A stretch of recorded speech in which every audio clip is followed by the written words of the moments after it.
நாங்கள் தர்காக்களுக்கு சென்று என்ன செய்கிறோம் தெரியுமா? அவுலியாக்களிடத்திலே சொல்லி அவர்களை சிபாரிசு செய்ய சொல்கிறோம். அவங்கள்ட்ட நீங்க தாங்க நாங்க கேட்கல. அவுலியாக்களே, எங்களுக்கு புள்ள இல்ல, நீங்க அல்லாஹ்விடத்துல சொல்லி எங்களுக்கு புள்ள வாங்கித்தாங்க. அவுலியாக்களே, எங்க வீட்டுல அவருக்கு உடம்பு முடியல, நீங்க அல்லாஹ்விடத்துல சொல்லி அந்த நோயை குணப்படுத்தி தாருங்கள். குணப்படுத்துகிற ஆற்றல் அவுலியாக்களுக்கு கிடையாது, பிள்ளை தருகிற ஆற்றல் அவுலியாக்களுக்கு கிடையாது. ஆனால் அவர்கள் அல்லாஹ்விடத்திலே கேட்டு வாங்கி தருவார்கள் என்று நாங்கள் நம்புகிறோம். இது தப்பா? இது இணை கற்பித்தரா? இது பெரிய பாவமா? எனவே இது ஒன்றும் குற்றமில்லை என்று சில பேர் வாதம் செய்கிறார்கள். ஆனால் அவர்கள் திருமறை குர்ஆனை படிக்க மறந்து விட்டார்கள். குர்ஆன் என்ன சொல்கிறது தெரியுமா? நபிகள் நாயகம் ஸல்லல்லாஹு அலைஹி வஸல்லம் அவர்களுடைய காலத்திலே வாழ்ந்த மக்களை பற்றி, அவர்களுடைய இஸ்லாமிய கொள்கையினை அழிப்பதற்காக வேண்டி கங்கணம் கட்டி செயல்பட்டார்கள். அப்படிப்பட்ட எதிரிகளை பற்றி குர்ஆன் சொல்கிறது. அவர்கள் அல்லாஹ்வை பற்றி அறிந்திருந்தார்கள். உலகத்தை படைத்தவன் இறைவன், பரிபாலிக்கிறவன் இறைவன், மழை தருகிறவன் இறைவன், எல்லாவற்றையும் அறிந்து வைத்திருந்தார்கள். குர்ஆன் சொல்கிறது. யாரையெல்லாம் காபிர்கள் என்று சொல்கிறோமோ, நபிகள் நாயகம் காலத்தில் வாழ்ந்த காபிர்கள், அபூ ஜஹல், அபூ லஹப், உத்பா, ஷைபா என்று யாரையெல்லாம் கெட்டவர்கள் என்று பேசிக் கொண்டிருக்கிறோமோ, அந்த கெட்டவர்களை பார்த்து குர்ஆன் சொல்லுகிறது, அவங்களிடத்துல போய் கேளுங்க. என்ன கேளுங்கள்? வலையின் சாழ்த்தவும் மன் ஹலக சமாவாத்தி வல்லாரும், வானத்தை படைத்தவன் யார் என்று கேளுங்கள், பூமியை படைத்தவர் யார் என்று கேளுங்கள். அவர்கள் சொல்லுவார்கள், லயகூலுன்னல்லாஹ், அல்லாஹ் தான் படைத்தான் என்று சொல்லுவார்கள். மலையை பொழிய செய்கிறோம் யார் என்று கேளுங்கள். உமையு தப்பீருல் அம்ரு, காரியங்களை எல்லாம் நிர்வகிக்கிறவன் யார் என்று கேளுங்கள். லயகூலுன்னல்லாஹ், அல்லாஹ் தான் என்று கூறுவார்கள். அப்படிப்பட்டவர்களை பார்த்து அல்லாஹ் சொல்லுகிறான், இவர்கள் காபிர்கள், இறைவனுக்கு இணை கற்பித்தவர்கள், இறைவனை மறுத்துவிட்ட பாவிகள். உண்மையிலே இவர்கள் என்ன இறைவனை மறுக்கவா செய்தார்கள்? அல்லாஹ்வை அறிந்திருக்கிறார்கள், அல்லாஹ்வுடைய ஆற்றலை புரிந்திருக்கிறார்கள். அல்லாஹ் தான் நம்மை படைத்தான், இந்த உலகத்தை படைத்தான், நமக்கு உணவளிக்கிறான், நம்மை பாதுகாக்கிறான், எல்லா விஷயங்களையும் அறிந்து வைத்திருந்தார்கள். அப்படிப்பட்டவர்களை பார்த்து அல்லாஹ் சொல்லுகிறான், இவர்கள் முஷ்ரிக்குகள், இவர்கள் காபிர்கள். ஏன் சொல்லுகிறான்? அதற்கு அவர்கள் செய்த வேலை என்ன? அதையும் குர்ஆன் சொல்லுகிறது. அல்லாஹ்வை நம்பி அந்த சமுதாயம் அல்லாஹ்விடத்திலே நேரடியாக கேட்க முடியாது. எனவே அல்லாஹ்விடத்திலே கேட்பதற்கு இடைத்தரகர்களை ஏற்படுத்திக் கொள்வோம். அல்லாஹ் எங்கேயோ இருக்கிறான், அவனுக்கு நமக்கு ரொம்ப தூரமா இருக்குது, நம்ம நேரடியாக அவன்கிட்ட கேட்க முடியாது, நம்ம நிறைய பாவம் செஞ்சிருக்கிறோம், நம்ம கேட்கறத எல்லாம் ஏத்துக்க மாட்டான்.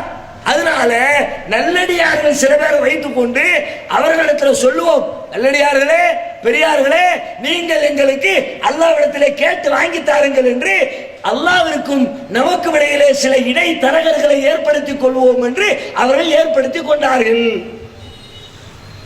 ஹாவுலாயி ஷுஃபஹாவுனா இன்தல்லாஹ், அந்த இடைத்தரகளை பற்றி அவர்கள் என்ன சொன்னார்கள்? இவர்கள் எல்லாம் எங்களுக்காக அல்லாஹ்விடத்திலே பரிந்து பேசுவார்கள் என்று அவர்கள் நம்பினார்கள். இந்த நம்பிக்கை வைத்த காரணத்தினால் அவர்கள் காபிர்களாக, முஷ்ரிக்குகளாக மாறிவிட்டார்கள். முஷ்ரிக்கா போனதுக்கு காரணம் என்ன?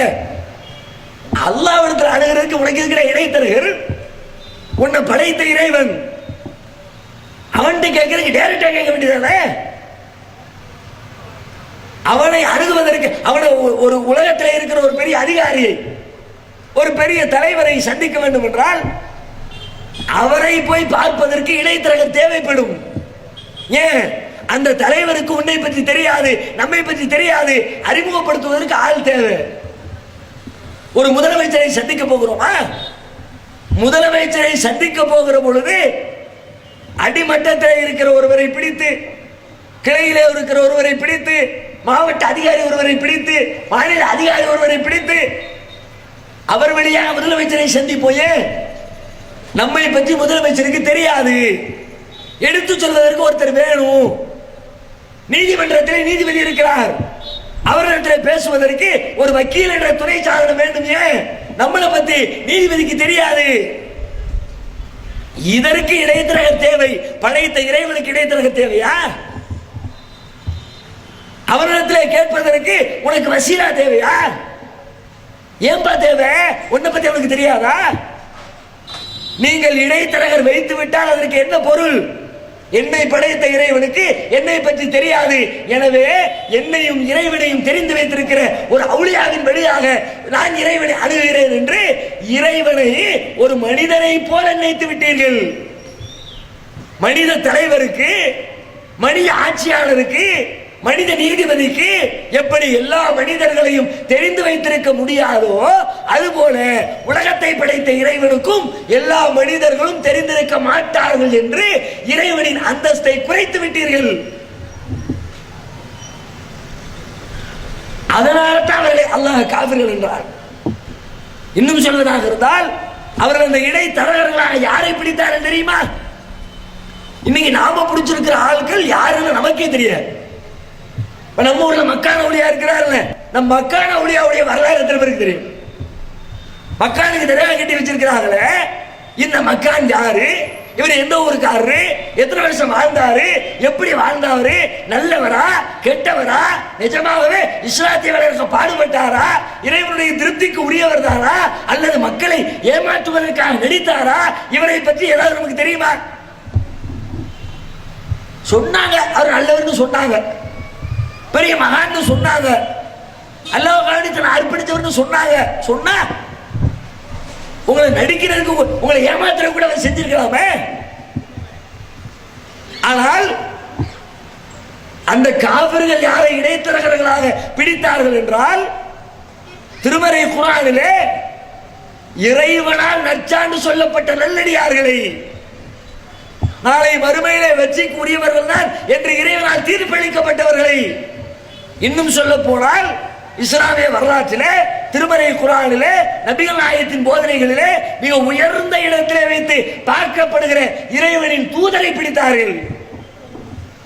காபாவிற்குள்ளே 360க்கு மேற்பட்ட சிலைகள், அதிலே 2 சிலை, ஒன்று நபி இப்ராஹிம் அலைஹிஸ்ஸலாம், இன்னொன்று நபி இஸ்மாயில் அலைஹிஸ்ஸலாம். இப்ராஹிம் நபியை பத்தி தெரியும்? அவங்களுடைய வரலாறு தெரியாத நம்முடைய சமுதாயத்துக்கு? ஒவ்வொரு ஹஜ் பெருநாள் வந்தாலும் இப்ராஹிம் நபியையும் இஸ்மாயில் நபியையும் பற்றி பேசாத மேடைகள் உண்டா? பள்ளிவாசல்கள் உண்டா? நபி ஸல்லல்லாஹு அலைஹி வஸல்லம் அவர்களே தங்களுக்காக அல்லாஹ்விடத்திலே துஆ செய்ய சொல்லும் பொழுது எப்படி செய்ய சொன்னார்கள் தெரியுமா? அல்லாஹும்ம ஸல்லி அலா முஹம்மதின் வ அலா ஆலி முஹம்மதின் கமா ஸல்லைத அலா இப்ராஹிம் வ அலா ஆலி இப்ராஹிம். இறைவா, இப்ராஹிம் நபிக்கும் அவர்களுடைய குடும்பத்தாருக்கும் நீ அருள் புரிந்ததை போல முஹம்மது ஸல்லல்லாஹு அலைஹி வஸல்லம் அவர்களுக்கும் அவர்களுடைய குடும்பத்தாருக்கும் நீ அருள் பாலிப்பாயாக. எப்படிப்பட்ட நபி! அவ்வளவு உயரத்திலே. இன்னும் சொல்வதாக இருந்தால், இத்தகதல்லாஹு இப்ராஹிம் கலீலா, இப்ராஹிமை அல்லாஹ் தன்னுடைய உற்ற தோழராக எடுத்துக்கொண்டார். அல்லாஹ்வுடைய தோழமையை பெற்றவர்கள் இப்ராஹிம் நபி. அப்படிப்பட்ட இப்ராஹிம் நபியை, இப்ராஹிம் நபியே நீங்க எங்களுக்காக அல்லாஹ்விடத்துல கேட்டு வாங்கி தாங்க என்று காபிர்கள் சொன்னார்கள். அவர்களுக்கு அல்லாஹ் நீங்கள் முஷ்ரிக்குகள், காபிர்கள், இறைவனுடைய வெறுப்புக்கு ஆளானவர்கள் என்று சொல்லுகிறார். இப்ராஹிம் நபியை சிபாரிசுக்கு பிடித்தாலே மறுமை வாழ்க்கை தோல்வி என்றால், மக்கான ஒளியாவை பிடித்தவர்களுக்கு வெற்றியா? சாவுல மீது அவர்களை பிடித்தவர்களுக்கு வெற்றியா? நத்தன்ஷா வலியுல்லாவை பிடித்தவர்களுக்கு வெற்றியா? முஹிதீன் அப்துல் காதர் ஜிலானியை பிடித்தவர்களுக்கு வெற்றியா? யோசித்து பாருங்கள். நாம சொல்லக்கூடியது மறுமை வெற்றிக்கு குர்ஆன் என்ன சொல்கிறதோ அதை சொல்லுகிறோம். லா இலாஹ இல்லல்லாஹ் என்று சொன்னீர்களே, அதிலே உண்மையாளர்களாக இருங்கள், அதை சொல்லுகிறோம். இதை தவறு என்று சொல்வதற்கு என்ன இருக்கிறது?